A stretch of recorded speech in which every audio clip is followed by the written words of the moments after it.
What's up, everybody? Welcome to episode 160 of Valuetown.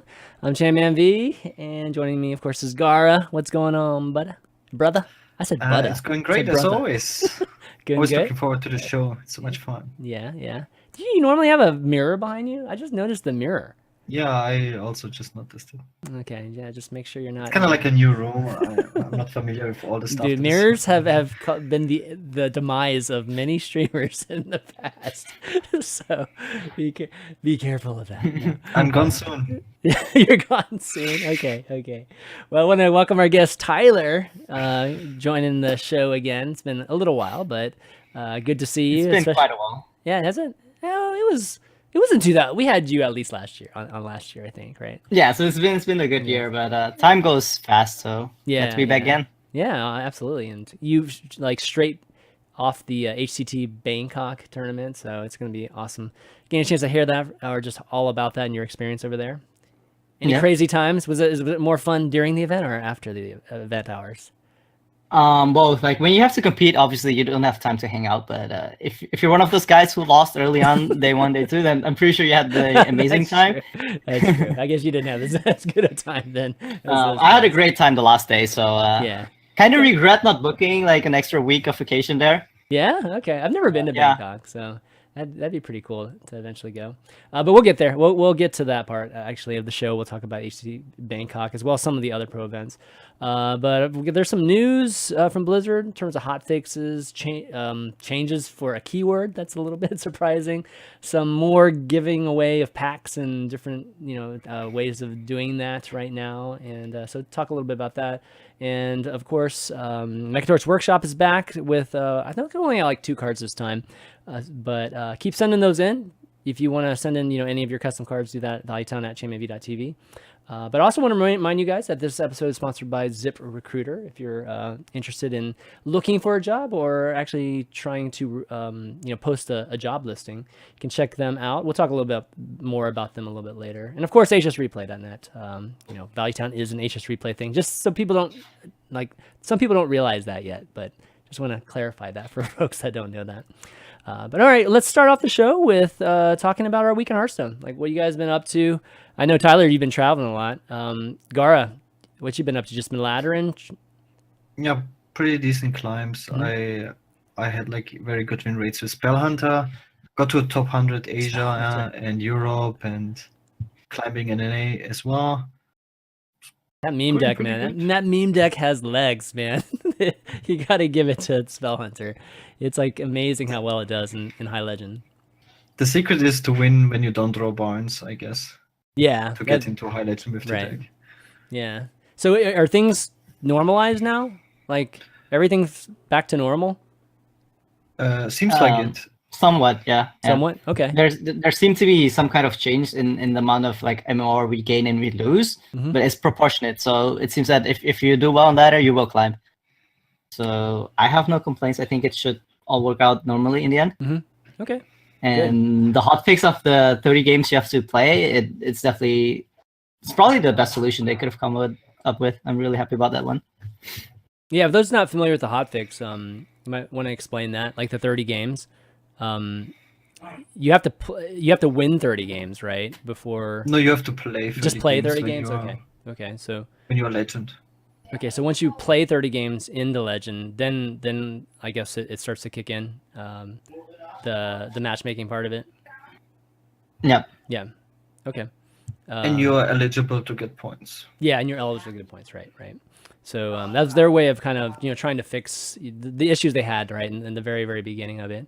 So that was definitely good. On top of that hotfix, we actually had a hotfix in Arena too, which was very timely given that we did an Arena episode last week. I feel like last week there was this wave of Arena stuff, whether it was on Reddit or and on our show too, and like a day after, maybe 2 days after, they decided to change just at least the Lich King, like some of the more powerful cards, right? Just what the frequency of them were. So haven't gotten a chance to look at the stats quite yet. I mean, we can maybe take a look at HS Replay while we're talking about this, but like I think last week we were talking about Lich King being like 9.5%, of like appearing in 9.5%.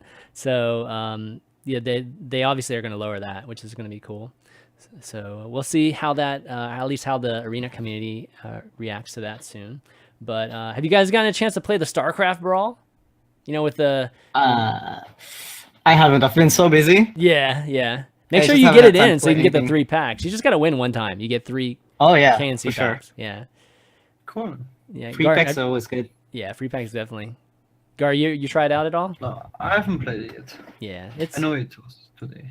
yeah, it's pretty cool. I mean, obviously I'm a big StarCraft fan too, so it's kind of cool that there's an homage to it, and it's pretty simple. It's like it's not that different than some of the Tavern Balls we've seen in the past, but basically in the very beginning of the game, you get to choose like one of these tech or which type of portals that you want, and then you get these cards that cost 1 mana in your hand.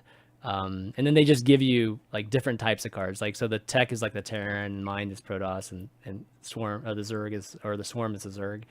So it's kind of random, of course, but it's kind of cool. It's just that has that kind of theme. But yeah, definitely play that, guys, because if you win one time, you get 3 free KNC packs.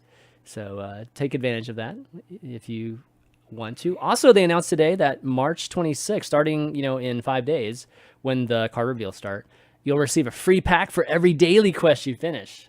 So that's pretty nice too. Well, that's a lot of packs. Yeah, and you be sure to save up your first, like on the very first time. Make sure you have 3 quests available, not like just 1, because I think you get them for all 3. Like it's not limited to 1 a day. So that first day you could get 3. I think is how it works. So Oh, that would be insane. yeah. Make sure you do that too. Like. And I think that lasts for 2 weeks too. So, 14 plus 2, so you can get like up to 16 packs, I believe. It's pretty sweet. Definitely good. Let's see, what else was there? Oh, Ben did that that Q&A, right, Gaara, that you were mentioning on what site was it on again? It was On YouTube by Wired. The Wired, right. Yeah, Wired. Yeah, it's a big channel. Yeah. So do you get a lot out of that interview at all? I mean, Anything cool? I knew most of the stuff because I was like at the Blizzard HQ, and I followed like pretty much all the queues with Blizzard. Like the same questions come up all the time. It's just overall, I think the newest question was definitely if they're keeping an eye on the Q block deck and the Demon Lock deck, because I think a lot of especially pro players were concerned about that, if Blizzard is paying attention to that archetype and that almost no card of that deck is rotating out with the next year's cycle. And Ben said they are, so can't say for sure what that means. They're like looking into it and paying attention to it, and yeah, we'll see. I mean, we can blame them then, right? if the deck is OP afterwards, I don't know, because they said they're looking into balance of the deck, and yeah. I know. I see some great questions right here. When will we see Pepe in Hearthstone? Oh my gosh. Oh yeah. Of course, somebody has to ask that. And then why aren't there female kobolds? That's actually. And then he said there is one. Are there? He said yes. You have to pay closer attention to it. Really? I wonder what signifies a female kobold. There must be something that distinguishes them. Maybe chat knows. I have no idea how we could tell between them. All right. Well, anyways, go check that out, guys. It's on Wired. If you just go to their YouTube site, you can see this cool interview with Ben. Ben's always he's just made for video. This guy. I mean, he's like so camera friendly. It's like amazing. But check that out. We had a surprising developer's insight too. I was like, oh, cool, developer's insight. Let's check out what this is. And it talked about the enraged keyword. So, did you guys see that? Like how they're just removing the enraged keyword? Oh, it's very enraged. I actually don't know about it. What is it exactly? Yeah, they're removing the enraged keyword. They're just going to go back to using like a more verbose version of it. Like when damaged plus 3 attack, whatever it is, right? So, yeah, that was interesting. I'm not sure why they decided to do that. I mean, I don't think anybody was complaining. The explanation from them was that they're not doing too much with that mechanic. It's a very old mechanic, and they don't plan to implement more minions with that mechanic, the enrage mechanic. so they're just gonna change the existing cards to if your minions damage, get +3 attack. Oh, Yeah. I see. Yeah, it's not like a big deal at all, but I'm just surprised that they would take even the time to do that. Yeah, you know, it's another like, explanation was that every like of these effects Mhm. are usually like very special, like discover, or what is it? plus damage, Discover, probably. taunt, lifesteal. They're usually like very like a cool tribe or whatever. And Enrage was like also one of these tribes, but it was kind of like an old mechanic, and they don't want to implement new cards, right? Mhm. So Okay. they will not change it. Yeah, I mean, it was just more surprising than anything else. It's like, yeah, you know, does it matter? In the end, it doesn't matter at all. It's not a big deal. I guess it's good to know that they're willing to change Oh. stuff. You know, Yeah, they not also good. said that it's easier to learn. Like if you're a new player, Yeah. and if you just read what it does, and you have to learn what Enrage is, like, I guess it's like a little bit easier. I guess so. Yeah. So that should be happening soon too. So the days of angry chicken having Enrage or even War Again right here, you know, we'll go back to having all these words on it. It's not that big a deal, but the biggest news there is, I guess, that they're not going to be doing any more Enrage type of mechanics. It's kind of sad for like Warriors, right? Warriors have like the perfect mechanics for Enrage. So it's a little bit sad there. If they do, it will be if the minion is damaged, get +2 attack. right. True. Let's see. Next thing. I don't know, why don't we just jump into the HCT talk? I mean, there's definitely several things to talk about there, and you know, Tyler, we talked about you going to Bangkok. So event wise, how did you like the event? I mean, was the playing field super competitive? How was it organized, et cetera, et cetera? It was super stacked. All these events have been super stacked. A lot of teams are investing lots of money to send their players to all these events. Surprisingly to me, because like at the end of the day, the EV you get, the expected value you get from going to these events is not that high, right? For example, I finished 24th and I got 4 HCT points. I do it for the HCT points because it qualifies me for prelims, etc., etc. And I think I got like $100 or something for finishing 24th. But it seems spending like $700 or something on a flight and then hotel costs and everything. I didn't expect so many organizations to send all these players to all these events, so that's very surprising for me this year at least. But as a result, it's very stacked. Is it only big teams sending it, or I mean, are you seeing people across the board? Did you actually have any friends or any players that you know pay their own way to Bangkok? Because that's a long ways. A lot of players actually also paid it for themselves. For example, one guy in my practice group, Viper, who's like a really good player, he paid for everything himself. Yeah, and I'm pretty sure there were a lot more other players who also did that. I'm not sure about all the APEC players, because obviously there were a lot of them there as well. But for them, it's a bit cheaper, right? Yeah. But yeah, I was just surprised that just that so many people were there. Players. Yeah. It's kind of crazy. Like I think that it'll be interesting to see how it compares to Oslo, because Oslo is much closer to a lot of, you know, just Europeans. It's not that long of a trip. But I have this feeling there might be more people at Bangkok than there might at Oslo, surprisingly. It's kind of odd, but Oslo is this week, by the way, so it's kind of a back-to-back events for a lot of the players, including Tyler. You're going to be at Oslo, right? I'm going to be at Oslo, yeah. Leaving this Friday, so I have 2 days rest now. Crazy, man. The grind is real. How are you going to get laddering in there? Just we ladder while we're there. Well, I saw that, but that was not your account, right? That was like at some point when you're at the venue, and for example, I have like an iPad with me, so I play ladder, and then sometimes when you face me on ladder while I'm at the event, you can assume that there's like 10 to 20 other pro players helping me out. It's impossible to beat you, basically. Yeah, it's actually really funny. Okay, that's cool. So what are you right now on the ladder? Actually, I'm like top 100 on one server and then pretty dumpster on the others. But okay, yeah, Gaara, we have like 10 more days. Yeah, 10 more days. You still got some time, right? It's usually well, I don't know. Do you guys need to start? Actually, Gaara, what are you at now, or what rank are you at right now? 2 servers at around 200. Okay. But I'm playing all free servers. I thought Tyler would also play on free servers, so I might actually be the only player who plays on free. Like, I'm actually trying on all free to get high.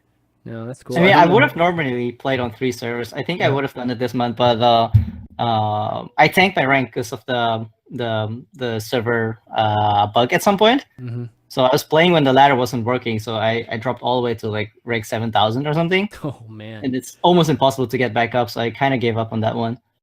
But I do think I will start going play 3 servers next month. So what's the meta for that now? Are you guys going hard right now, or are you going to wait until like a week out, or I forget when? It's changed that it's like almost impossible to not play on the last day. You kind of want to get yourself into a good position. Mm-hmm. The best would be be into top 20 or top 10 on 2 days before season ends. I think this is what everyone is trying. If you achieve that, you're in a good spot. If not, you go for like around top 100, and then you have to play 24 hours. Yeah, like, so people say all the time, the only thing that matters is the last few days of ladder, which is true. Like, the last few days are the most important ones, but you want to be putting yourself in the best position possible going into the last few days. So someone who's top 20 with 3 days left is going to have a higher chance to finish top 20 than someone who's like 500 or something, right? Mm-hmm. Because the person who's 500 will need a higher win rate to get there in the last couple of 3 days. So at the end of the day, you want to put yourself in the best position possible and be high ranked near the end. So yeah, we're constantly playing. Yeah, so even 10 days out, you're just like grinding it hard, right? Yeah, for sure. Wow, okay. This is also, like, regarding that, you can really see an exponential growth in the competitive scene in Europe compared to the other regions. Like this month, like I think Thijs mentioned it as well, it's expected that you need around 30 points to qualify for preliminaries in Europe, and it's around 20 points in America. So it's now a 10-point difference, which is like 50% more points. And that is not just 50%. Like, these extra points are so much more difficult to get than just 50% points in general. Like 10% points in general are not difficult to get, but 10% extra, like 50% extra points, because you don't have tournaments or cups or anything.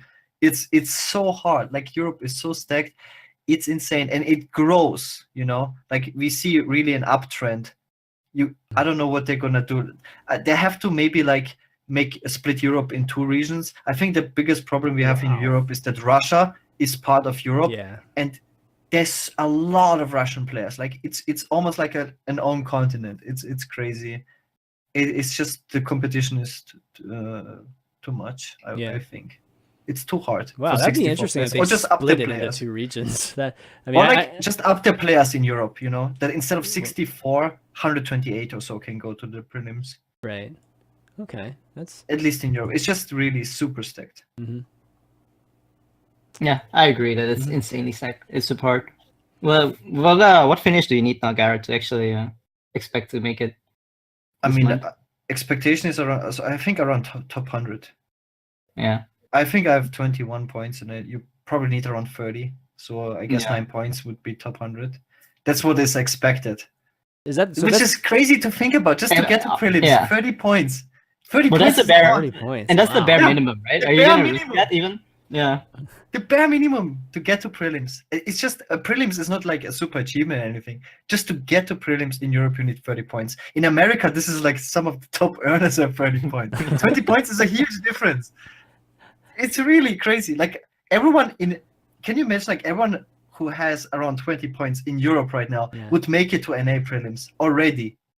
There's like 200 people in Europe. Yeah, I mean, this is what happened last year too, right? We saw the same. Yeah. We saw the cutoff much higher in Europe. But it was around 6 points difference, which was insane last year. But now it's around 10 points, and you have less ways to get points. That's great. It's really like exponential growth. It's okay, well, that definitely makes sense as to why everybody's playing NA as well, or just the Americas. This way, maybe so many go to these tour stops as one in Europe. Mm-hmm. A lot of Europeans go because you gotta get those points. Yeah, so Tyler, you've definitely been pretty consistent with your finishes. especially this year and even towards the end of last year. And, like last year, in the beginning of it, it was like when you were first starting to go to events. Like I kind of remember when you were, just beginning this. So at this point, you're having these consistent finishes. You finished 24th this time. How are you feeling about HCT? Like, you feel like you're poised to win one? Like, if you can just get hot at one of these things, or do you still think that, you're still trying to get more experienced, at a lot of these live events and still on the way to kind of getting to be one of these seasoned players? I think I just need to get one of my lucky streak at some point. There's definitely been tournaments where I brought bad lineups, and there have been tournaments where I brought really good lineups. Yeah. And I've definitely gotten better at it. Also with just working a lot with my teammates, Casey. This time I worked a lot with Casey, my teammate, and he's really good at what he does. And I was really happy this time about my lineup, and I finished 24th. And I just hated the format. I hated it was double elimination. Oh, it was double elimination? Like I was about to say that. Like I can't believe they didn't do Swiss, because Swiss is like the standard these days, right? Like it is. And I was also like I just assumed it was Swiss going in, like when we were doing the prep work, and then I asked Casey and was like, wait, is the format actually Swiss? And I was like, nope, double elimination. And that just hurts, because whenever you lose your first match and you fall down to the lower bracket, it basically means you have to win two matches instead of one for every time you lost. And so in order to advance one round, you have to win 2 matches instead of 1 on the upper bracket. And that just hurts a lot, because in the end, people who finished the entire tournament on top 4, for example, Craig, my teammate, which I'm really happy that he finished it.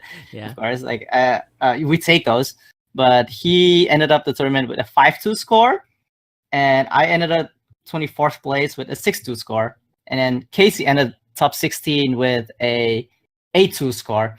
Wow. And then the argument is obviously, well, if you fall to the lower bracket, you get easier opponents, but that's not necessarily true. Like, right. It's marginal, very marginal. Especially Hearthstone at this level too. I mean, we're not talking that where it's like, yeah, you're playing like the 128th seed who's like this qualifier who's terrible, No, you're playing like another pro player who's, it could be just having a bad day like yourself, that sort of thing. So I can't believe that 4 years in we still have like super bad formats. Yeah. Do you know that WECG was the same? There were like 4-man groups with round robin instead of double elimination, and that means that at least 50% of the groups will have tiebreakers. It's so bad. Like round robin with 4 people is just horrible. If 3 people go 3-1, you have tiebreakers. Yeah, but true. But I still think it's better than double really elim, though. I still think that. No, if that you have better. 4-man groups, then double elim is the way to go. Well, in the groups, sure. But I'm just saying, like an overall tournament being double elim. No, I would that's take horrible. the groups. I would it's take horrific. the groups. Everyone knows it over that. And we still have so many qualifiers and tournaments. I don't get it. Like, how is that possible? Yeah. What was the bracket size again, Tyler? It was 128. Is that right? No, it was 256. Yeah, like I don't even think it's more efficient to do double limb. No, absolutely not. Yeah, so I don't know why they would have. I don't even understand the reason for choosing double limb. Yeah, I still don't know why like, they.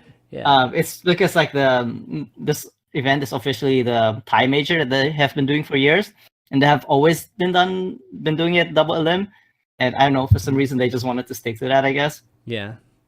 Yeah. I guess so. Well.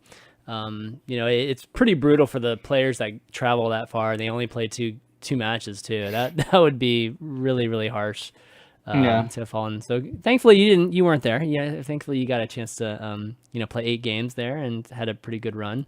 How was the meta?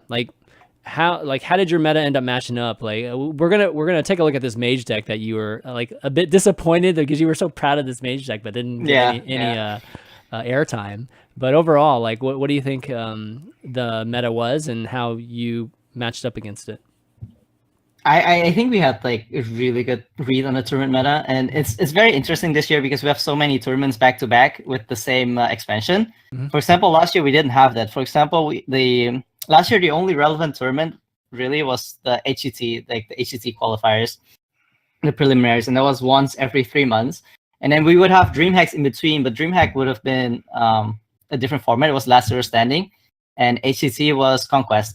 So last year, we didn't have this this hype where the next tournament would counter the previous tournament meta, and now you're seeing it a lot with all the tour subs, and there's like so many of them, and all the online qualifiers, and you just keep seeing that people react to the previous meta, and that happened again in Bangkok where some players would straight up copy the best lineup from the previous tournament from HCT Toronto, and then there were some players who would try and counter that, and then there was like the group of players that would go next level and counter both of those, and that's what we kind of tried to do. And I think we had like a really good lineup going in, and to be fair, I think I could have won my last series as well and like made top 16, so that was kind of sad. Oh, really? But okay, yeah, well, that's good. Well, it sounds like at least you had a pretty good read on what was going to be there. Yeah. And let's take a look at this Mage deck, because this Mage deck is pretty interesting. It's got a couple cards that really stand out here, but you know, it's definitely the kind of big mage, or big, yeah, the kind of big spell mage. But we have like Bright-Eyed Scout in this, as well as the Basilisk too, the Stone Skin Basilisk. Yeah. So talk about those two cards. The key card in this deck was the Stone Skin Basilisk. What we were trying to do is, we knew for sure that everyone was going to bring both Priest and both Warlock. So our plan was to ban the most aggressive deck, and then because since it's Conquest, if you have decks that completely destroy Priest and Warlock, then you easily get all your decks through. So we had Miracle Rogue, which really destroys the Priest, and then we were trying to find a fourth deck that could also beat Priest and Warlock, and that was really hard. We spent, I think, about a week trying to figure it out, and we just couldn't find it. And then at some point, we were just like messing around, and Viper came up with the idea of trying Stone Skin Basilisk. Well, this guy, if you play it on turn 3, it destroys every single minion. It destroys a Mountain Giant from the Warlock, and it actually just destroys 2 minions from the Priest. So what ended up happening a lot this tournament is that we actually 3-0'd every single Priest. Priest just couldn't beat our lineup. And you know that everyone plays Priest, so yeah, it worked out really fine. At some point, I was just, multiple times, I was also just 2-0 behind, and then I just 3-0'd the guy's Priest, and then he was like, I don't know if he realized that our lineup was designed to beat his Priest, or if he thinks he was really unlucky, but I 3-0'd a lot of Priests, yeah. That's awesome. I mean, I don't think anybody would guess that this card would have been so effective against some of the top decks.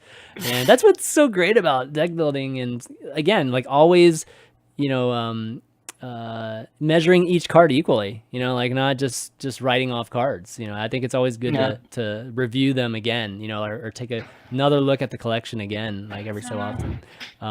So Bright-Eyed Scout, what were some of the big hits from that? Like, what were you trying to really nail here? The thing is, like, with our lineup, we just can't accept that we lost to super aggressive lineups anyways. Like, we can ban one aggressive deck, but this Mage deck wasn't designed to beat aggressive decks. So we cut, like, all the healing. We cut Arcane Artificer, we cut Alexstrasza, and the Bright-Eyed Scout was just a good card on 4 because we played the Basilisk on 3, played Bright-Eyed Scout on 4, and there's, like, nearly not any misses, right? Even if you hit like any of the 6 mana cards or the 7 mana cards, you're still fine. You draw a card and you discount it for bid. And once in a while you get like a super high roll, and you I had one game where I went Stone Skin Basilisk. My opponent just passed, couldn't do anything, and then I went Bright-Eyed Scout into Frostless Chain and then just won the game. Yeah, I think getting, you know, Frostless Chain and Water Elemental starting at turn 5 is pretty good. Yep. Pretty amazing. Okay, well, this is really, I mean, this is definitely the type of decks I love to see whenever, you know, we're talking about, you know, just pro events. The Raven Familiar too, like anything, well, I guess that's been obviously run a lot just in the recent iterations. Yeah. Baron's in here. Like, we haven't seen Baron in a while, right? As the kind of Reno Jackson of this, you know, Frostless Chain type of thing. Yeah. Is it used pretty much the same way, just to get you like a same way? It's just like a lot of extra heal. Yeah. Okay, gotcha. And it helped against the Dude Paladin also. Yeah. Gar, any comments on this deck?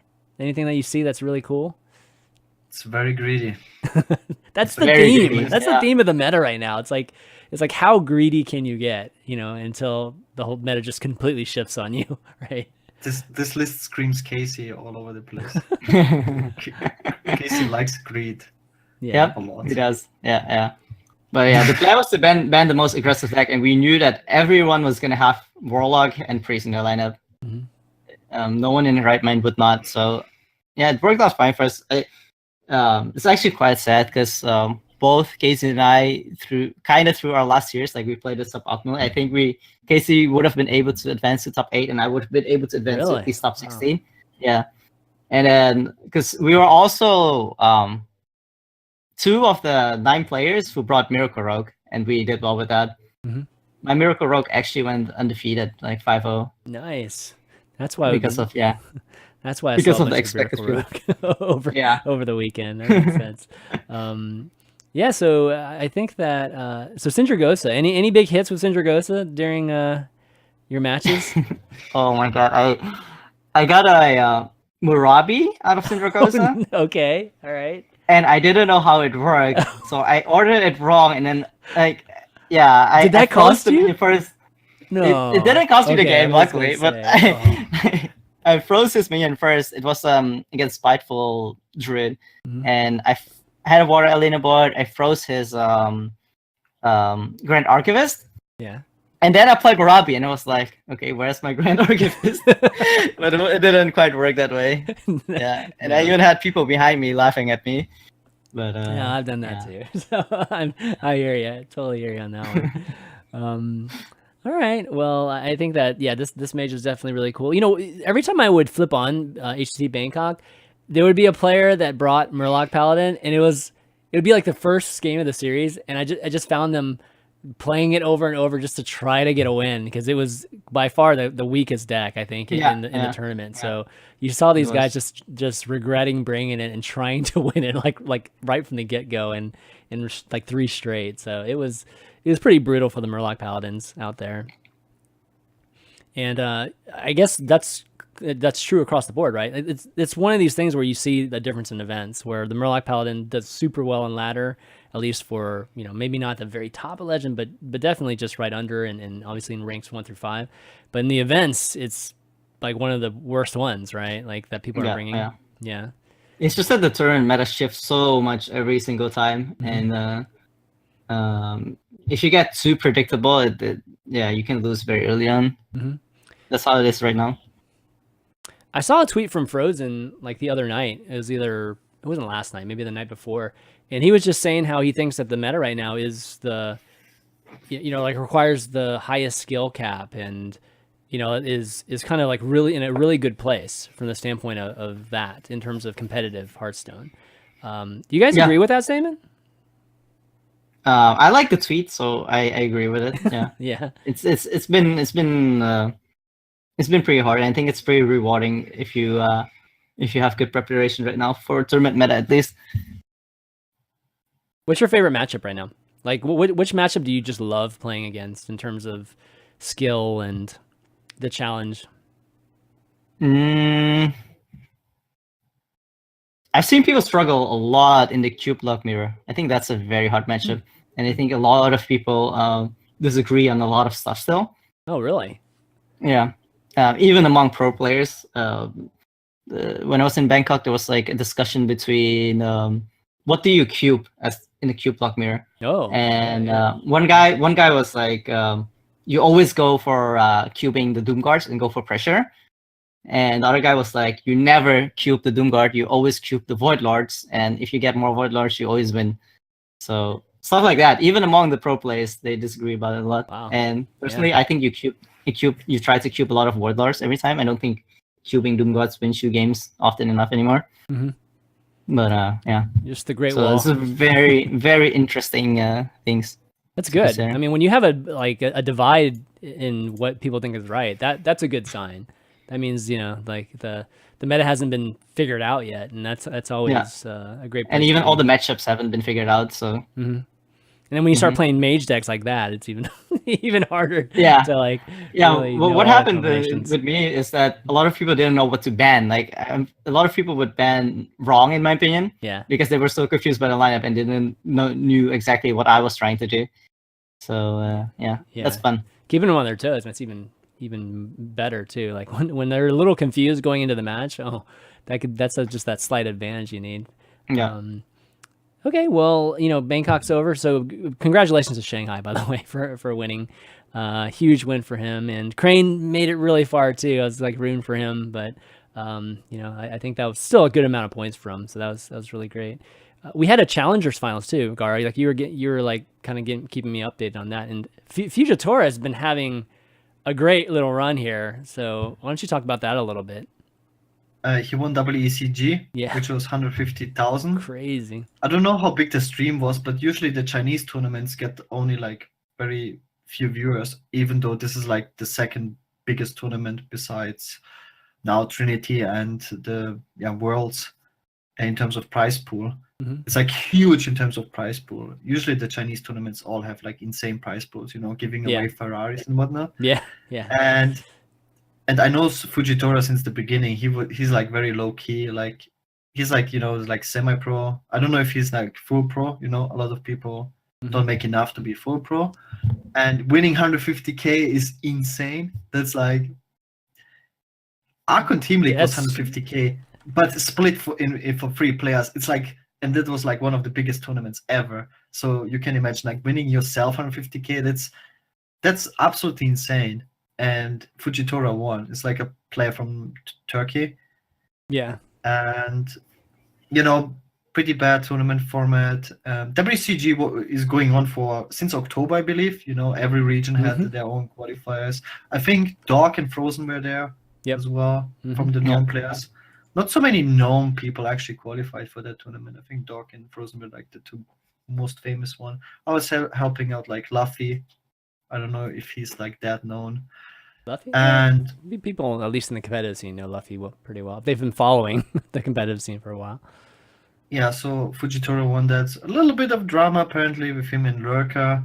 But yeah, crazy run. But while he was at the airport or something, he played the Challenger finals because he qualified for that as well. He actually won the very first Challenger qualifier. He won the very first tournament. And he got into the finals of the Challenger qualifier, of all the finalists. Like, only people that won a Challenger Cup played in that tournament. Right. And he got like into the finals of that, and he lost the finals. Oh, he lost? I thought he won the finals for some reason. Because it was 8 a.m. in the morning or something for him. Okay. Like he played the whole night, and before that he won WCG, and he still managed to get in the finals. It's actually crazy, and it's super hard, and it is best of 3. Best of 3 conquest is super hard. Like if you do any mistake, like if you open the wrong deck, like with 3 decks, like you get punished so hard, especially in conquest.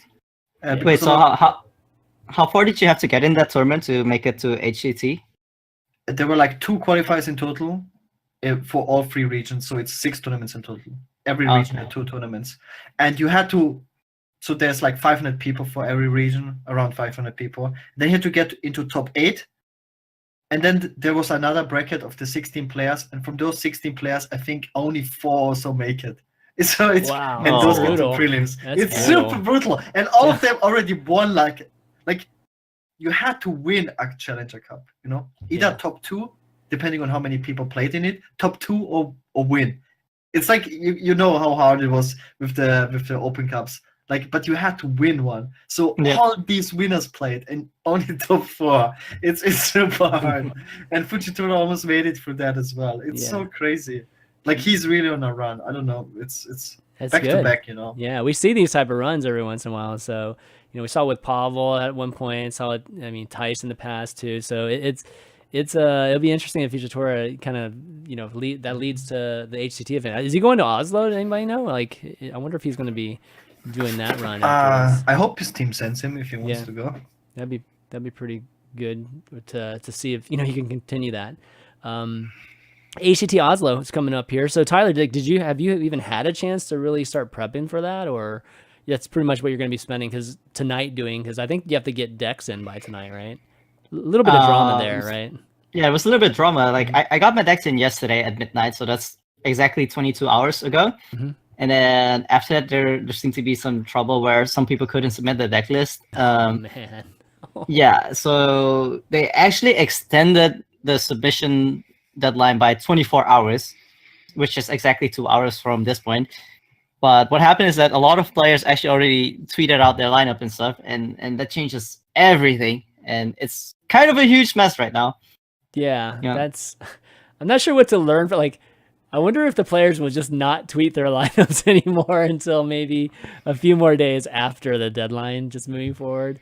Because I could see this kind of thing happening again, unfortunately. But yeah, it's so unfair to the people that tweeted it, right? Like, or the people that actually got their decks in. Because now they're. I mean, I'm personally the type that doesn't tweet it. Like, I'm kind of paranoid like that. Like, I'm very cautious. So I'm like, I'll just wait, and no reason to tweet it early. That's what I do. But I can definitely feel bad for the people who did, because it's not their fault, right? At the end of the day. So yeah, I mean, just to clarify that, the people that revealed their lineups, I mean, they're not completely, at a disadvantage because they weren't allowed to resubmit. I think they're officially allowed to resubmit again, but like we were talking before the show, they're still screwed, right? Because they put in all this work to get their lineup, and now it's basically been ruined. So it's like you have to make that decision. Do I just go with what was there before, all the work that I've prepped for, or do I have to like try to start over in 24 hours, which is very, very difficult to do. Yeah, there's two things that can happen, right? Either you're worried about people just basically freeloading of you, like you've been working for like a week on your lineup, and now everyone can just copy it if they want. Mm-hmm. That's like reason number one, and reason number two is that the meta might just change completely because people have seen what all the pro players are bringing, so the meta might adjust because of that. Yeah.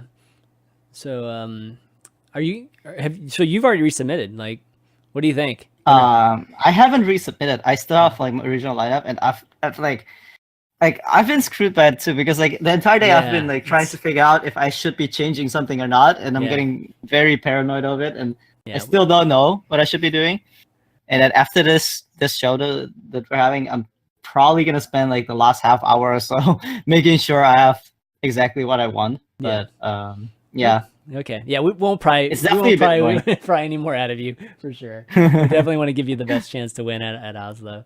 So looking forward to that. So after Oslo, is that the last one for this first? What are we calling it? Season? I forget what we're calling each of the winter. Is it winter? It's winter, right? Okay. Yeah, so, I guess you call it a season. Yeah. So Oslo is the last one for this winter.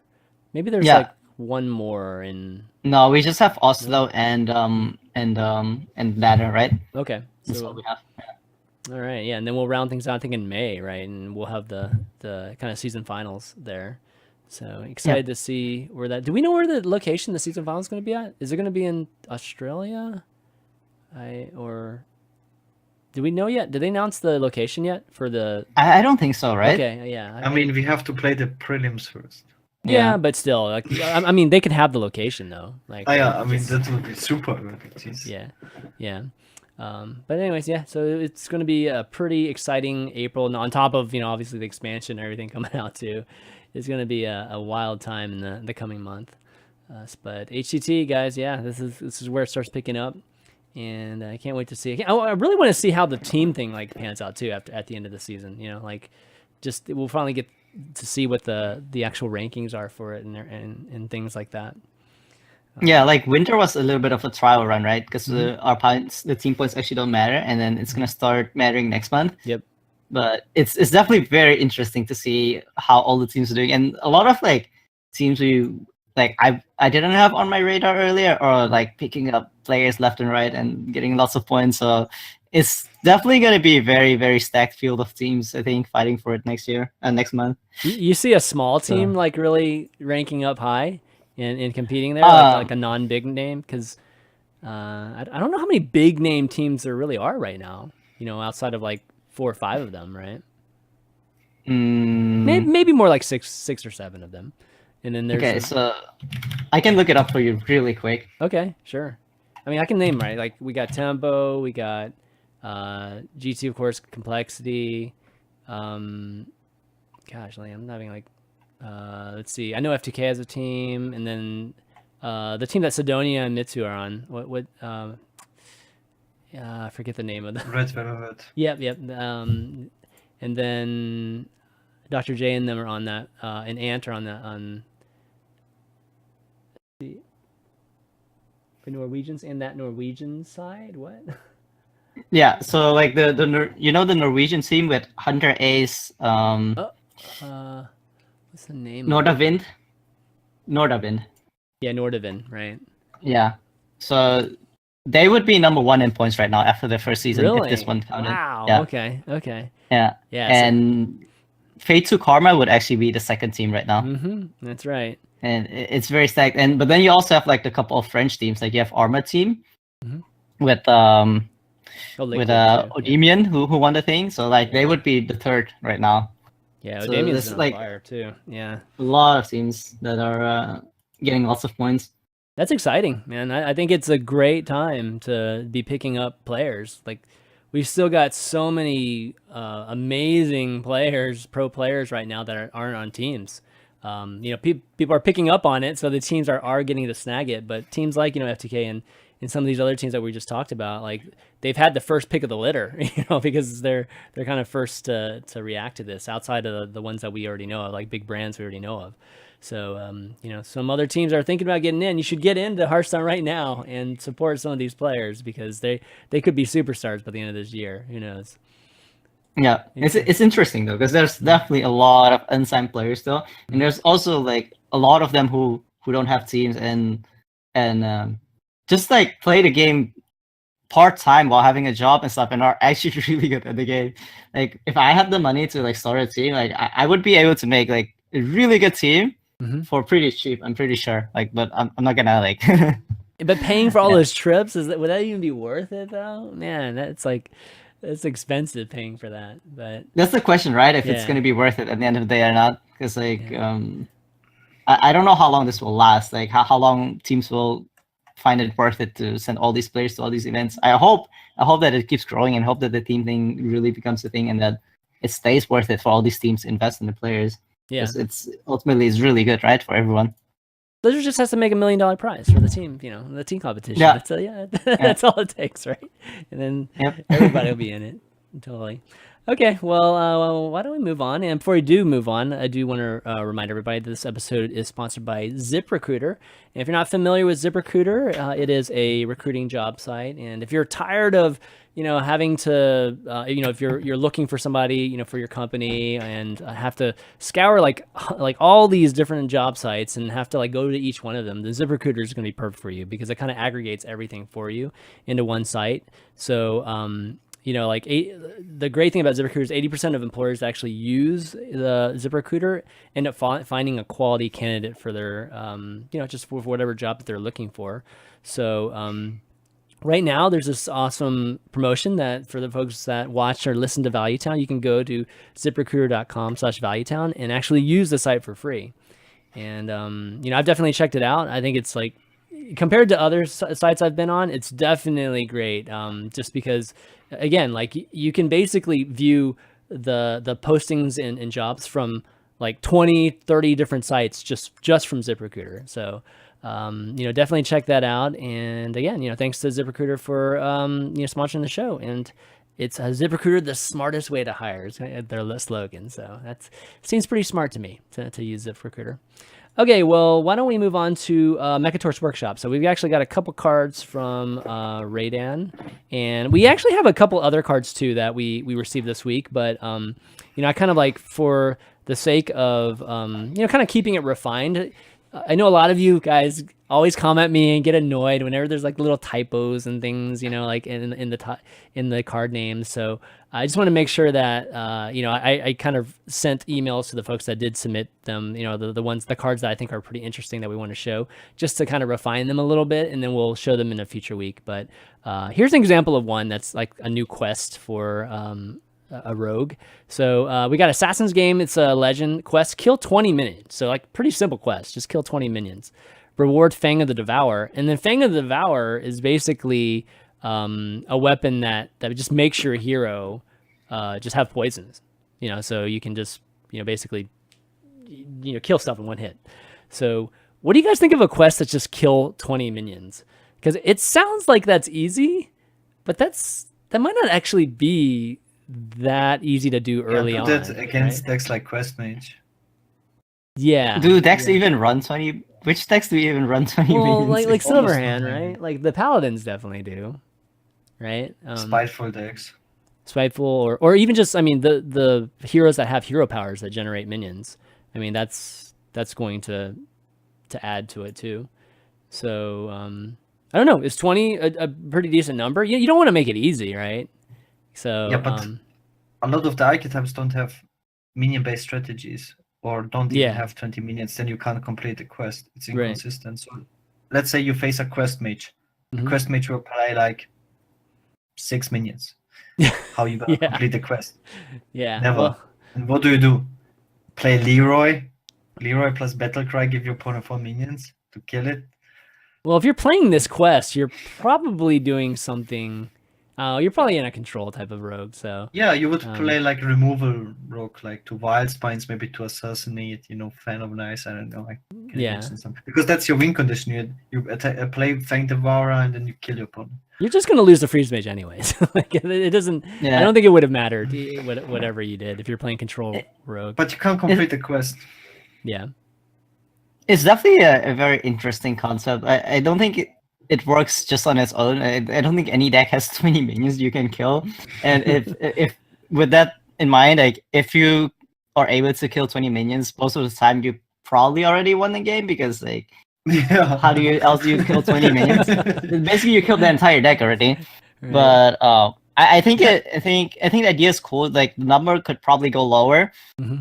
And then you would need still a lot of cards to support it. For example, like some kind of card that would summon your opponent's minions, like Leroy. You have to Leroy and then kill the whelps, or it would need more cards to support it. But it's a cool idea. Psychic Scream. Well, is the Fang powerful enough for you?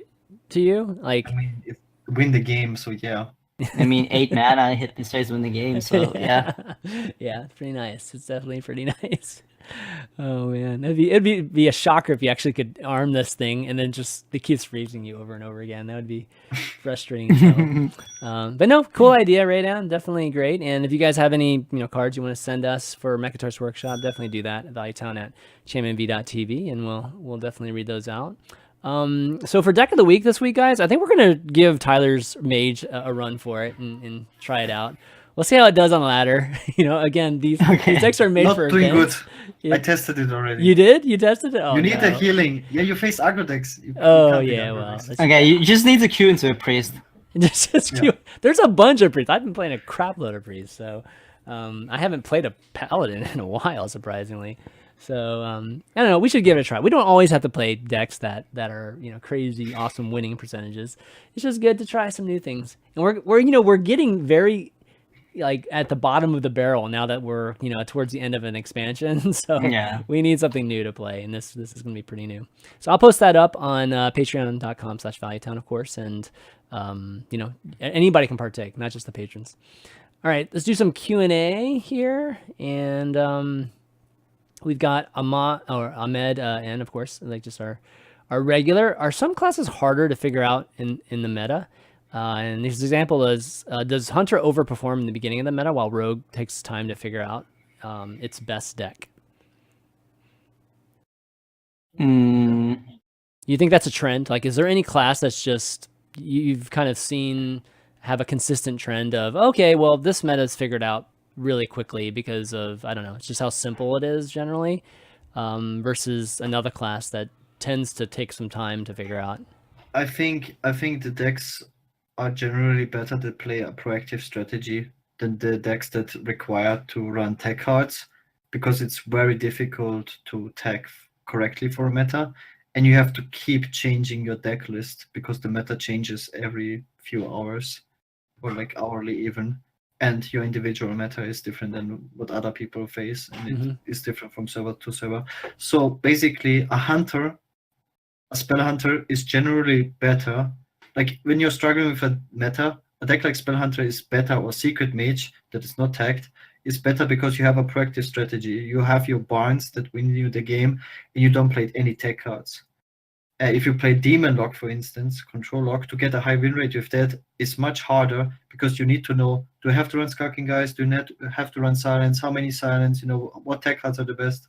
And it's very difficult to tech correctly, generally. So having like a solid list, this is why decks like Token Paladin, Youth Paladin, or Murloc Paladin are always coming back strong in certain metas, because it's pretty much the same list. You don't really attack them too much. It's usually just like a Spellbreak or something, or 2 Spellbreak or whatever. Yeah. That's what I think. Yeah, what I can add to that is that usually when it's a very new and fresh meta, like the first 1 or 2, 3 days, what happens is that the very aggressive decks, so like Spellhunter and the easy to build decks, like any kind of aggro deck, Murloc Paladin, those are usually the strongest in the first few days, because generally people are just experimenting and playing bad decks themselves. So in that sense, those decks are easiest to figure out the first few days, because the builds are quite simple to figure out. But then after that, it's definitely what Gaara says. Yeah. Another thing is you can actually trick people. This is I think a very new thing that I've seen people do is, for example, I face a lot of Zoo on ladder now, and we have seen a trend that even on HSReplay.net, a very cool website, by the way. Yes, very, very cool website. Definitely check that out. Is that Pirate Warrior became tier 1 on Legend, because everyone mulligans for Deadman's Hand Warrior. Yeah. This trend will not stay for a long time, because people adopt and they will, start mulligan against Pirate Warrior. But this is what people try to do. Everyone expects, like for you as well, like if you face a Warlock, you will just super mulligan, super greedy. Like you will keep weapon removal, you will keep like your super greedy cards, and then it's soon you get punished. This is really what people. This is why Priest is so hard to beat on the ladder, because it can be Spiteful Priest, can be Big Priest. Or this is what also people are doing right now, trying to play different archetypes. Same goes for Mage. It could be Big Spell Mage or like Secret Mage. Very different mulligan against these 2 decks, and this is what people are trying to abuse. And this is also how you can increase your win rate, by the way. Just abuse like different things. Right. Okay. Well, so it sounds like it's probably not like a hard trend or anything like that. So, it just kind of have to see what's going on with the new cards. Meta's complicated. Yeah, meta's definitely complicated. One thing that we didn't talk about, which I totally forgot that it was like within this week, was just the new cards that they announced, right? Like that Iksar announced or Dean announced. And like the odd ones, like the odd only cards. And actually that's not it. hold on, let me bring this up here. These 4 cards that he announced in that video. And we should talk about these. So we got Glitter Moth, Gloom Stag, Black Hat, and Merc's Merc's Spark Eel. And kind of want to get your opinions just first off, Tyler, because you weren't here for our discussion last week. How do you feel about this, odd only, even only type of decks that have, obviously a benefit of having that deck restriction? I'm honestly a little bit sad, because it feels like they're forcing the archetypes on us. Like, we don't get much options for deck buildings. I feel like it's like you get 2 decisions. Either you choose, do I play odd or do I play even? And you have a certain amount of cards that you have to play because they're so strong, and then that's your deck. And then we probably end up, like when the expansion hits, we probably all end up like building the same type of decks with like maybe like 5 flex spots, 5 cost difference or something. That's how I feel like it will pan out. I could be wrong. Maybe they will print enough cards to support this archetype, but I feel like we're just like getting more and more pre-made decks in a way. Yeah. And I think the pre-made decks isn't so bad as long as they're not crazy strong. Kind of like Cthulhu, right? I think Cthulhu is always the perfect example of a deck that was, it was very accessible. It was made for, they gave away free cards and stuff in terms of Cthulhu, yet the power level wasn't crazy, so it never ruled a meta and felt like Spiteful did. Or at least Spiteful had its run, right, like a few months ago. So yeah, I'm hoping it's not like that, but let's just take a look at these cards, because these are the first cards, I would say, outside of 1 or 2 of the ones that are initially announced, that support this type of archetype. So or not archetype, but deck, restriction. So Glitter Moth is a epic 5 mana 4/4 beast battle cry. This is a priest card. If your deck has only odd cost cards, double the health of your other minions. So that's definitely a priest theme in doubling health, and I don't know if we need any more Divine Spirit type of things. But I guess this is an odd only, right? So this would replace Divine Spirit, right? So yeah. I mean, what do you guys think of this? I mean, that's essentially what it is, right? It just replaces it because Divine Spirit's an odd or an even card. So a little bit harder because it's more expensive. It's gonna be harder to pull off the combo. Yeah, I don't think it would fit in a combo-oriented deck. So it's more of a way to like capitalize on board control. Like you have a lot of minions on board, and you play this, and then you make all your minions more health. So it feels like it's gonna be more in a minion-based deck rather than a combo deck. Because if I want to play the combo deck, I'd rather just pay 2 mana for my Divine Spirit and do with that, right? Yeah.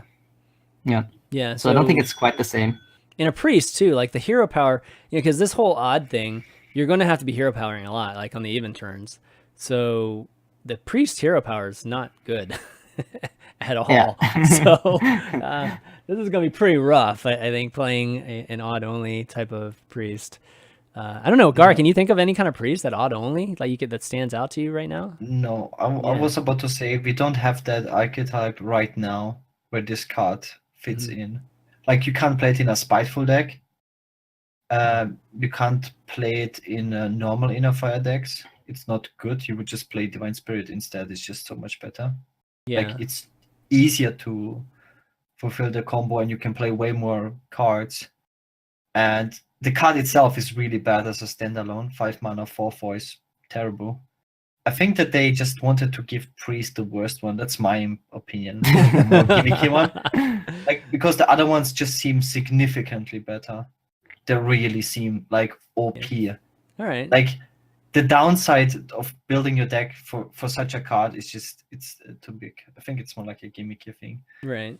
Well, speaking of the other cards, why don't we move on to the next one, which is a Druid card, 5 mana, 2/6 Beast, Taunt, and it's a Gloom stack again. A battle cry. If your deck has an odd cost or has only odd cost cards, gain +2/+2. So this card is basically a 4/8, right? Because you're not building you're not gonna be building anything else. So it's a 4/8 with Taunt, a 5 mana. So that's a pretty big Taunt. That's insane stats. Yeah, that's crazy. So Druid possibilities for Druid then. There's definitely a lot more of 1 mana and 3 mana. 3 mana is not. Well, I don't know. What's that 3 mana now? Like Jade Blossom's gone, right? So yeah, it's gonna be great. It will definitely be playable because with all the Jades rotating out, it's gonna be a completely different game. They'll add a bunch of stuff. Yeah, I think people will just those decks will be like sort of playable always, even if they're not like super crazy OP. I think you can always make them work. I think it's gonna be a lot more fun. What do you get? How do you feel about the Justicar Druid hero power? Because I mean, I think that's going to be valid, right? When you're talking about odd cost, you're going to have to evaluate the hero powers. And how do you think that one makes up? It's very good. I'm a bit scared because they interfere with the decays, and the decays just seem better. Yeah. Like you don't want to not play Malfurion. The same goes, for example, in Control Mage, you do not want to not play Jaina. And it's only in Warrior, because the Warrior decay is like one of the weakest one. You can definitely make a Warrior deck without Garrosh, and we will see a lot of tank up turn 1. Right. Yeah. The Warrior is the one that's been talked most about, right? The most. Yeah.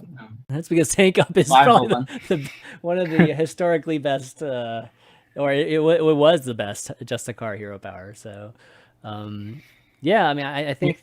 Well, go ahead. Yeah, and we don't have to play a 6 mana 6/3 for it, so yeah, it's even better than Justicar. Yeah, you don't have to. Yeah, the draw RNG is a way. In the mirror, it came down to who drew Justicar. It was pretty lame. And now that you have it right from the start, it's actually better for the competitive scene. Much better. Like if we both play a Justicar Warrior deck, we both have the hero power from turn 1. Oh, okay. Just from it's a level a huge playing ground. deal. Yeah, level playing ground. I thought you meant it's going to be great for for like the No. advances. So I'm like, I don't think those are going to be exciting games to watch. Just like people with 50 and 60 armor again. Oh man. I mean, in the end, it's probably fun, much more fun to play than to watch. But yeah, I think we're probably headed that way. And I personally think it's more fun to watch when every decision of the player matters and not draw RNG deciding the game. This is why I personally stopped watching a lot of these tournaments, because draw RNG is deciding so much in Hearthstone right now. yeah, And like, yeah, I agree with that. It's just, I think that it's like Raza Priest versus Raza Priest. Like I thought those were awesome matchups, but Yeah, I can't deny that the first 5-6 turns are so boring. Like in that matchup, right? They're like, I wish I could just skip the first 5-6 turns and not watch any of that, right? But so I think that's probably a similar case with whatever war is going to happen. And like Dean or Iksar was talking. One of the things on the video, which overall I thought was a really cool thing, and I think they should do more of it. But one of the things that they did for the first time was really show what they had in mind, right, when they were designing this card and testing this card, and they basically just revealed decks that you can possibly build. What did you think of that? Do you think it's a good idea for Blizzard to actually give deck ideas instead of just taking a step back and just letting it organically come together? I personally think it's a great idea, because these decks will definitely not be like the best decks available in the game, but to give out some ideas. I'm still interested in the Unicorn Priest. They were like talking about like 2 years ago, whatever that was. It's called Spiteful. It's the Spiteful Priest. No. Who knows? Yeah. Definitely. I like it. Why not? Yeah, I don't see the harm in it either. Mm-hmm. Like for a casual audience, like more casual players, it definitely helps a lot, right? Mm-hmm. And then for like players like me who are like playing it competitively, it shouldn't change anything, because we end up trying to build decks that are way better than that anyways. Yeah. No, that's good. Yeah, I agree too. I think it sets a good frame, and it just makes them look better too when they're presenting cards. Like you just immediately have a discussion, and that's good. All right, the next one, the third one we have here is a Black Cat. So Unlucky Black Cat. 3 mana, 3/3 beast, spell damage +1, battle cry. If your deck has odd cost cards, draw a card. All right, so it's like Twilight Drake, basically. Yeah, Azure Drake. Azure, sorry, not Azure Drake, not Twilight Drake. Yeah, Azure Drake at 3, which is crazy. Like it is crazy good, right? I don't know. What do you guys think? Like Burn Mage? I mean, Burn Mage is missing all the burn, right? So wait, is this a neutral card? No, it's a Mage card. No, it's a Mage card. Oh, a Mage card. It's a Mage card. Yeah, my bad. So no Frostbolts, no Fireball. Yeah, it doesn't matter, because this is really what Mage needs. It's a good card draw mechanic, and this is very good card draw mechanic. Yeah, it's pretty usually you wanna use spell power for cheaper spells in general to abuse the effect, to like combine the spell plus the spell power card. And if you don't play any 2 mana spells, so that's not like, you don't benefit from the spell power as much. But it's just the best card draw card in the game, I think, besides Ultimate Infestation, if you don't count that. It's just a super powerful card, and I think people will try to make it work. And it has the Beast tag. I don't know if it will be relevant at all once Curator is gone. Beast Mage. That would be pretty crazy. I mean, I generally agree, but there's a lot of cards they need to add. I mean, we're getting an expansion, but it's only 9 cards, and this is one of them. So probably like 8 or 7 or 8 cards from. I just feel like that a lot of cards will see play now that are not seeing play right now because of the expansions that are still in the game. After these expansions rotate out, I think we will see way more cards being played from Kobolds on Catacombs and Lich King. Like, what spell would be played with this card? Like odd and even, or just odd? Spells? Yeah, like, is there a good 1 mana spell right now? Like 3 mana is obviously the secret, but so that doesn't. 1 mana spell was bad.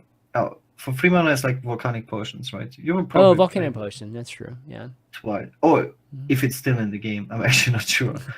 Volcanic Potion's an Angora thing, right? Oh, no, actually, it's not, right? It's actually I think it is gone. Volcanic Potion. Yeah, I was thinking it was Volcano. Yeah. I mean, I wonder if Blizzard realizes like how important it is the spells from every expansion. They have like the by far the biggest impact on the state of the game and how fun the game is and everything. Way more than the minions, right? We always get like a bunch of minions and crazy minions even, and there's oftentimes so many crazy minions per slot that you can't even play them all, right?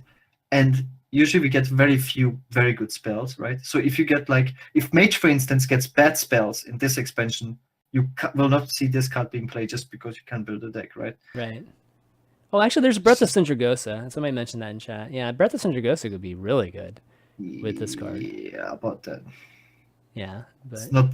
Yeah. It's not great, but it's still, you know, it's maybe it's something. gonna be playable, right? Yeah, because you combine it and then you take out something. It could be, yeah, for sure. Depends on the meta, right? Yeah. So I think that you might be right about that. This card might not be strong enough for this first expansion, but maybe after 2 expansions, there'll be plenty of support. Maybe Mage gets Psychic Scream. Yeah. It's a cute card, though. I like the animation. That the drawing looks a little bit different than like the. No, it's a good card. Yeah. No, it's that's what it comes down to. The card itself is really good. So it gives you the incentive to make it work. Yeah. Okay, the last one we got here is a Shaman card, 2 mana, Merc Spark Eel, rare card, and it's a 2/3 beast. Battle Cry. Oh, one thing I didn't even realize this, but all of them are beasts, right? If your deck has only even cost cards, deal 2 damage. So wow, okay. So again, another really good card, but you have the restriction. Finally, a good Shaman card. Yeah, finally. Yeah. Can't remember the last time Shaman got like a good card. Yeah. Especially for 2 mana. So you have to give up your 1s. There's not many 1-drops to begin with, but you know there are 1 spells that you have to give up. So you know, no more evolves, right? The 3 mana slot was usually extremely stacked for Shaman though. Yep. So like this Mana Tides, Lightning Storms, Stonehill Defenders, a bunch of all the heal cards, Tar Creepers. You can't play any of those. But Lightning Storm sucks anyways. It's like my most hated card in the entire game. Because you have to play it in Shaman, but you always hate it after you played it. Are people still playing Lightning Storm? Really? Like you I have feel to. Like, I think people play just Volcano these days over it. The Dude Paladin. Yeah. Or Merc Paladin, they refill the board like 20,000 times. They do, but it's like if all you're doing is playing removal cards, it's like you're not doing anything either. So it's pretty rough. All right. Well, yeah. What are your thoughts on it, Tyler? Like, what do you think about this eel card? Like on its own, it's very strong, right? Obviously, it's overstated for all of these odd even cards, but yeah, it needs to have the right cards to support it. I don't think right now there's enough cards to justify building a deck around a 2 mana 2/3 deal 2 damage to save Shaman, because Shaman is by far the worst deck right now. It's insanely bad. And also, there's no archetype we would play it in. If this was an elemental, then maybe like elemental Shaman. But right now we have, like, we will have a base of freeze Shaman and like some elemental remains. Jades will be gone. So what kind of Shaman? Well, you know what's also weird about the even cost card restriction is that, you know, I mentioned before with the odd cost, at least you can use hero power, right?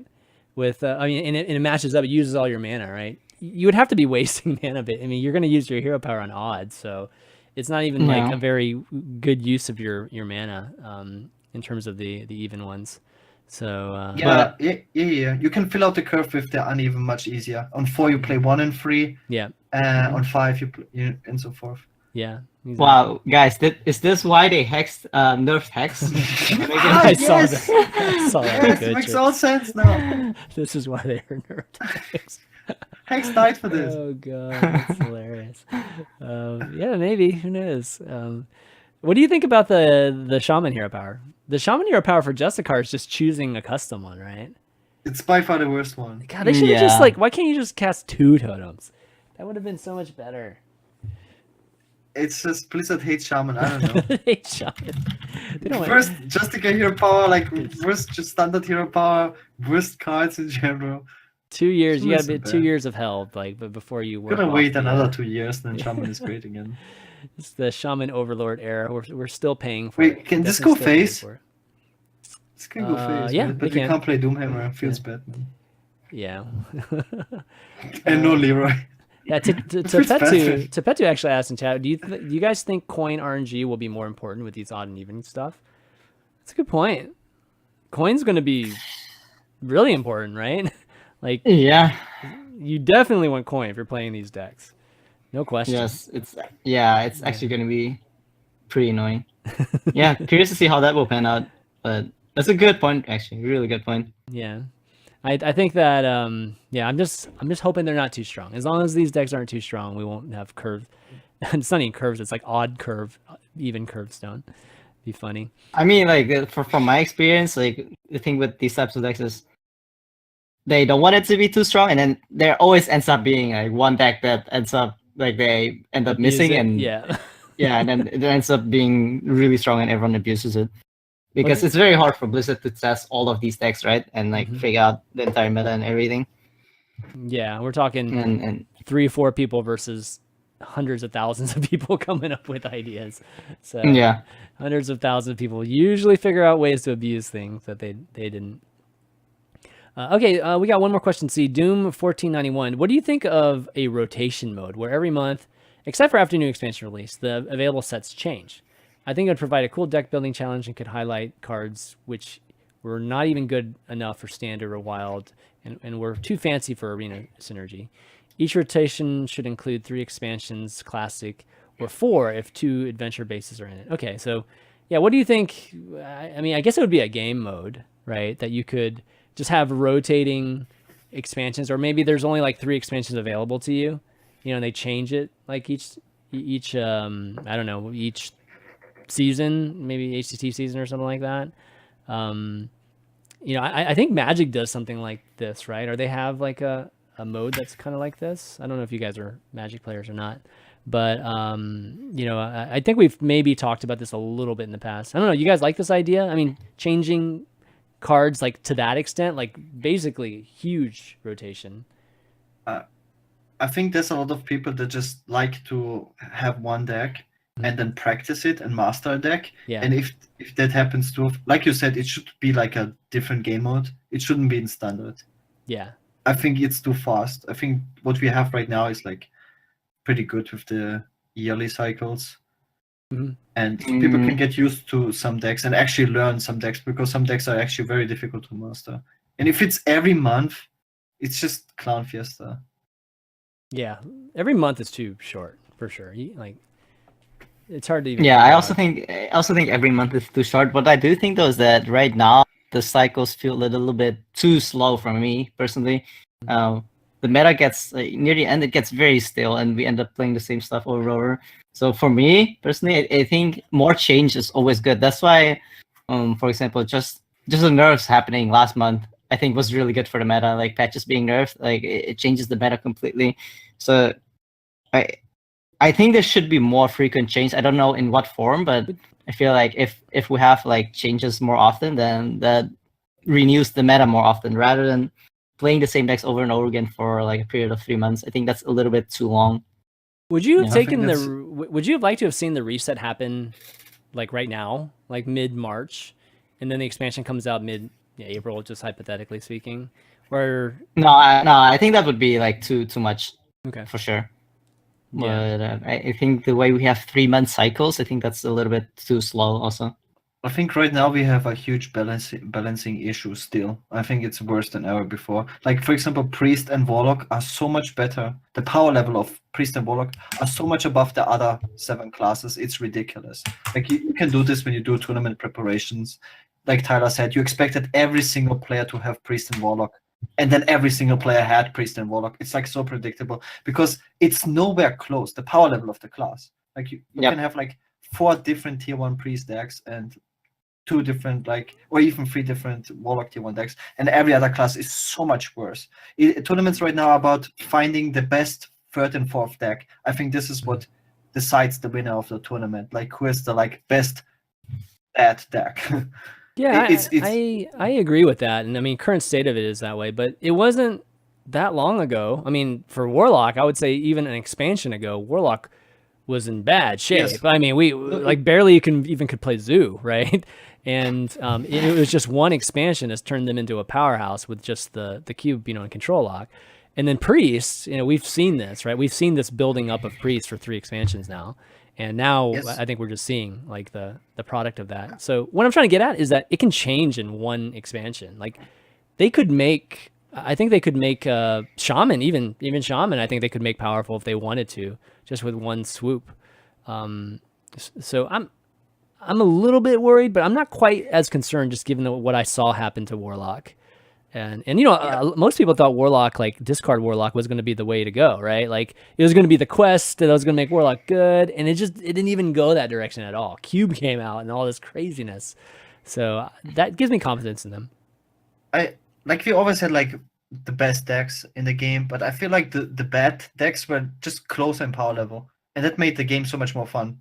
People were always playing like fun decks. This is why people like this classic Hearthstone, whatever. It's just like, for example, Combo Druid and Miracle Rogue were like the best decks, but you still had like Control Paladin or Control Priest or whatever. They were not like that much weaker. You could still beat these decks. And right now, if you play Control Shaman, you really notice you just get destroyed by like Control Lock or whatever. Because the power level is just so.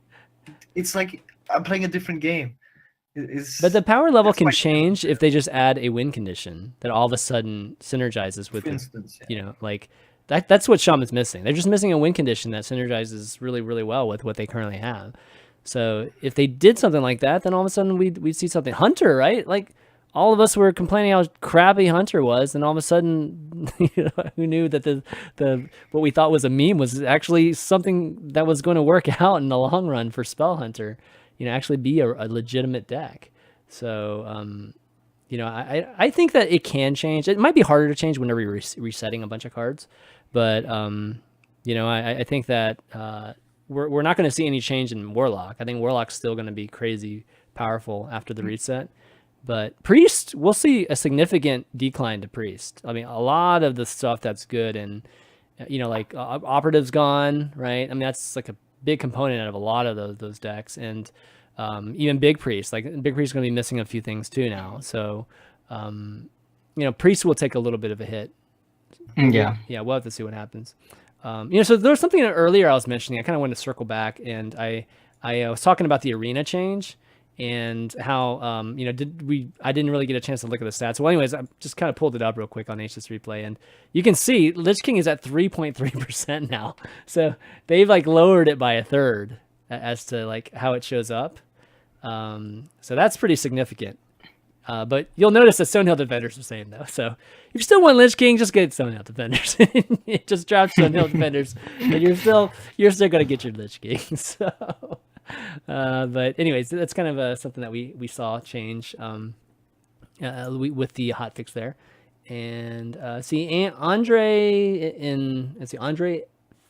FZR asks in chat, why do you think Blizzard doesn't consider buffing other cards to balance the meta, only choose to nerf cards to unplayable once in a while?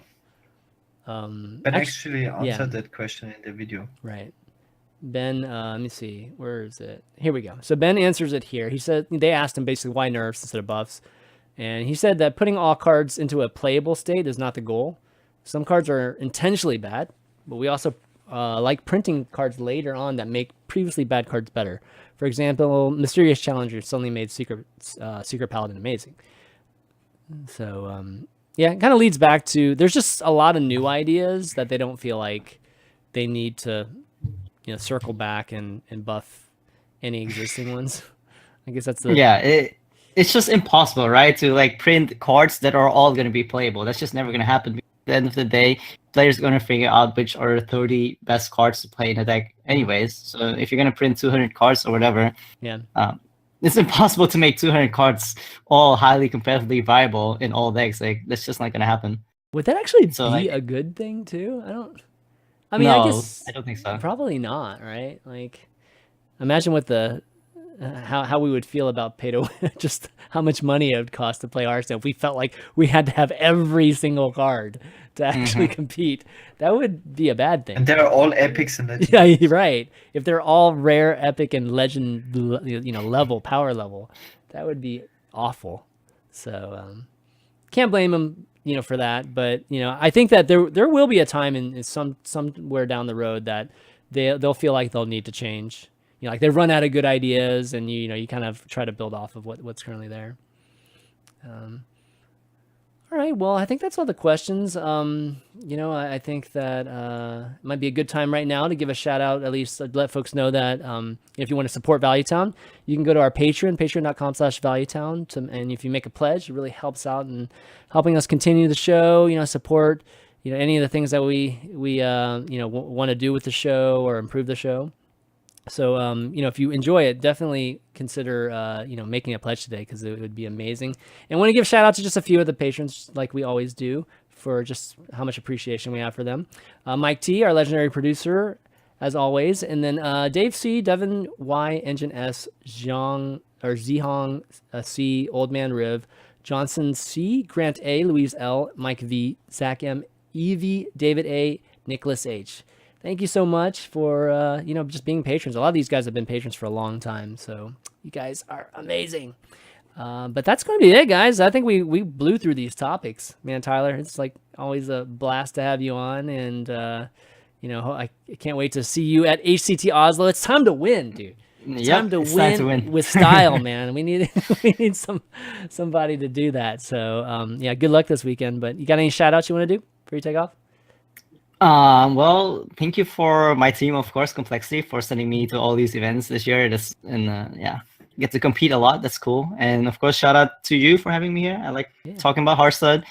You know that I am very competitive player, so that's all I talk about. And this was cool. And shout out to Gaara. It was fun talking to you as well. Love you, Tyler. Love you too, man. Kappa Pride. Yes, Kappa Pride. Gaara, you got any shout outs you want to do? Shout out to my Twitter at Tempo Gaara, on my stream, Twitch TV/GaaraBestShaman. Maybe gonna rename it this year. I don't know yet. At least remove the best shaman. Give it one more expansion. Maybe shaman will make it. Come on, it's like gonna rename it like every year. See what Blizzard does. Yeah. Shout out to the viewers, love you all, Kappa Pride. And shout outs to Impact. I did a lot of playtesting with him for Oslo. So he's playing like a lot of decks that I'm suggesting, so I'm really curious to see how he's gonna do. A lot of good players are gonna go. Strife Ghost is going as well. I haven't seen him like compete, I think, at any of the tournaments or like at any tournament in a long time, right? It's definitely been a while, yeah. It's gonna be a stacked tournament as always. It's gonna be a lot of fun, and now are very exciting times coming up. The very first prelims, in May. It's like good times, like competitive wise. Yeah. Cool. All right, it's definitely exciting times. And I'll round things out. My shout out to you two for doing the show, and everybody for watching. You guys are always awesome. You can find our show on iTunes and Google Play if you want to listen to it on the way to work. SoundCloud too, at soundcloud.com/ChanManV. Just look up Valuetown or look up Hearthstone. You'll find us. If you like the show, go leave us a 5-star review, comment. It always helps out people finding, looking for a Hearthstone podcast. Also, I want to give a shout out to, or just let you guys know that HS Replay, we released collection uploading today. So collection syncing, whatever you guys want to call it. Now you can actually, through HCT, you can set up just the ability just to have your collections just automatically synced with the site. So, if you go to the site right now, you'll see this banner, and it'll definitely give you some instructions on how to do it. And once you got it set up, you can actually, just basically limit it to your collection. It doesn't look great right now because my browser is like tiny here, but you can actually see the listing of all the sites and what you can build, and the ones that you need dust for. So a lot of folks have been asking for that for a long time, and we're like happy to finally be able to build it and put it in the site. So we're really excited about it. Hopefully you guys enjoy it too, and let us know if you got any feedback about it. But that's going to be it, guys. Oh, also, you can find the VODs at youtube.com/HSReplay, as HSReplay.net, as well as youtube.com/ChanManV. So right now we're kind of doing on both for now, and eventually we'll probably switch all the way over. But that's going to be it, guys, for Valuetown this week. So for Tyler, Gaara, and myself, ChanManV, we'll see you next week.